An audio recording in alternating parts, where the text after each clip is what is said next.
આજકાલ કેવી ગરમી છે તો તમે બધા જાણો છો ને, એટલા માટે થઈને આપણને પ્રશ્ન થાય કે યાર એસી નખાવવું છે ઘરે, પણ એસી કયું નખાવવું, પોર્ટેબલ કે સ્પ્લિટ એસી, કેટલા ટનનું એસી નખાવવું, આ પ્રશ્ન આપણને થતો હોય. પરંતુ ચિંતા ના કરતા, આજના વિડીયોમાં હું તમને જણાવી દઈશ કે કયું એસી નખાવવું જોઈએ, કેટલા ટનનું એસી નખાવવું જોઈએ, કેટલા સ્ટાર એસી નખાવવું જોઈએ. આવા તમામ પ્રશ્નોના જવાબ તમને મળશે આજના વિડીયોમાં.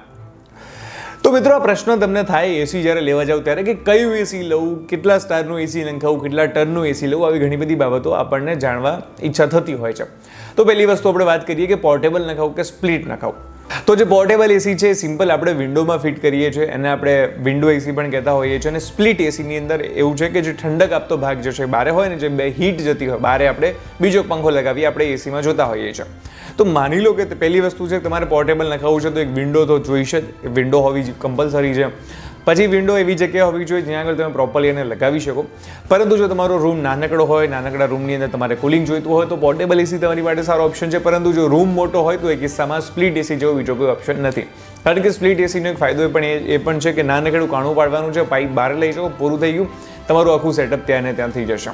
હવે સ્ટારની વાત કરીએ. એસીની અંદર હંમેશા પ્રયાસ કરવો કે બને એટલા વધારે સ્ટારનું એસી ખરીદીએ, કારણ કે એનાથી ફાયદો એ થશે, જો તમે વધારે સ્ટારનું એસી ખરીદશો તો એ કિસ્સાની અંદર તમારું લાઇટ બિલ ઓછું આવશે. તમે જેટલા પણ સ્ટારનું એસી ખરીદવા જાઓ છો ત્યાં આગળ તમે જોઈ શકો છો, ત્યાં એક વર્ષમાં કેટલા યુનિટ વીજળી વપરાશે એ લખેલું હોય છે. એના ઉપરથી તમે અંદાજો કાઢી શકો છો કે તમારે કયા અને કેટલા સ્ટારનું એસી લેવું જોઈએ જે તમારી માટે બેનિફિશિયલ રહે છે. હવે કેટલા ટનનું લઈએ?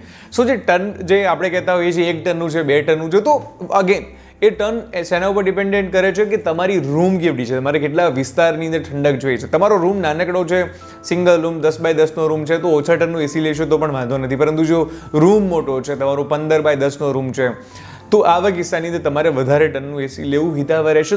તો તમને એની અંદર વધારે ફાયદો થશે.